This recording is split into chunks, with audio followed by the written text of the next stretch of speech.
mentioned some really key points that I want to kind of hop on, I guess. Not I guess, I'm going to do it. One, intersectionality, which I want to table that. So I want to make sure I talk about that. We talk about that in a little bit. But the two was pre-established relationships. I mean, and from my background and our conversations, this is something that I'm always now preaching is, moving forward. I mean, it's always been the case, but even moving forward now, in order for executives and leaders to be successful, they're going to have these pre-established or intentionally work on establishing these relationships, these networks ahead of time. So when something big happens, again, like you said, you can build that, you can have that trust and be able to react faster. Um, in your space, have you been seeing leaders starting to understand this and actively moving towards, that relationship building component as being really important? Somewhat. I mean, I think we still struggle with silos in government, and part of the challenge is, you know, you might be a chief information officer with a multi-billion-dollar budget and thousands of staff working for you. So you have huge responsibilities that you have underneath of you, and you have to pay attention to.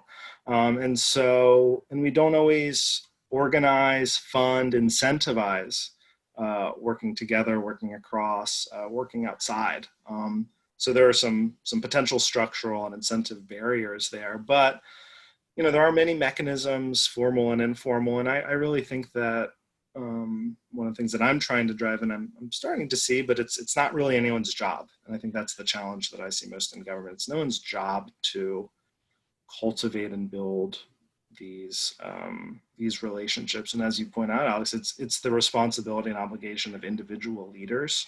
We can't just stay in our own silos. We have to at least know enough about what our colleagues are up to, how it affects us, how we might be able to benefit them, so that we can accomplish shared goals for the public, which at the end of the day in federal agencies is your mission. The agency's mission, your program's objectives, etc. But it's hard. And for me, kind of in my version of this is, it's about authentic connections with people. I'm maybe overly and brutally honest, especially once I get comfortable with folks.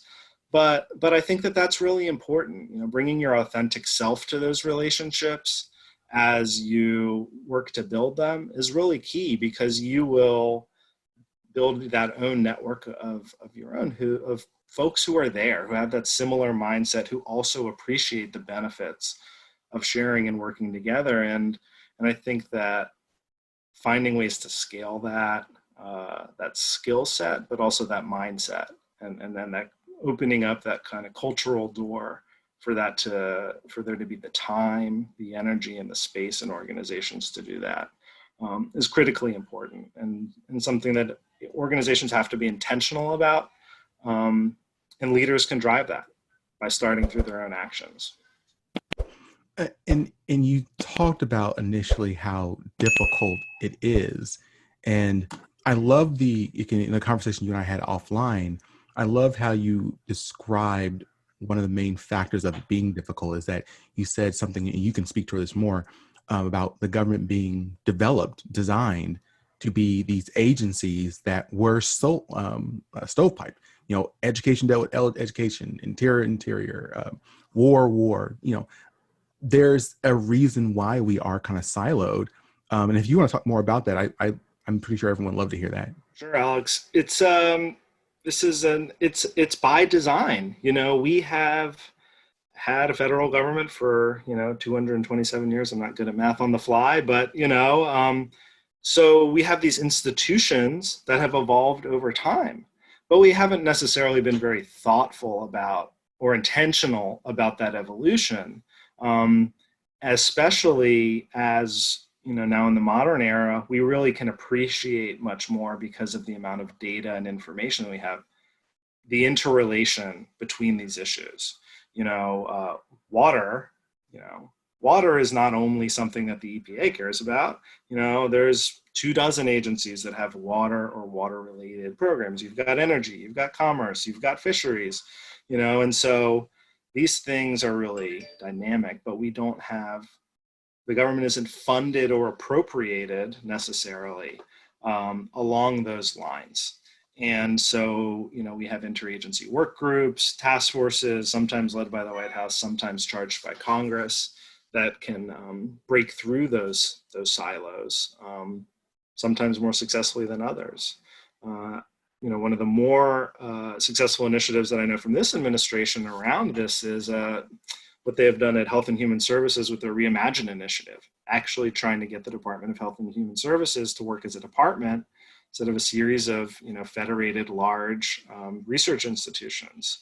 And it's been very successful to bring the disparate parts of that organization together around some common goals and reflecting on some common challenge areas so that they can collectively deliver more impact and value for the public.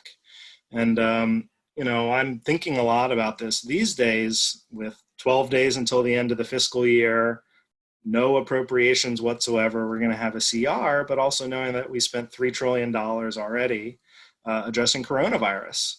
So we're gonna have to do some belt tightening, either ourselves or Congress is going to do it for the executive branch and for government, both probably by necessity and because of the political winds in the air. So we need to be thinking about that and getting ahead of it now. And that's why I think raising these conversations and especially having leaders within organizations think about how they can get ahead of that, work better together. Again, you can still deliver that impact if you think a little more creatively about your operations. And that's going to be an important conversation I think we'll see in the coming months and coming years. Hello, everyone. This is Alex Tremble from GPS Leadership Solutions. And if you found this last interview to be awesome, spectacular, and actually you benefited from it, let me tell you, this is only the tip of the iceberg. Visit the alextrembleshow.com, information below in the description, and that's where you'll find the full uninterrupted interview.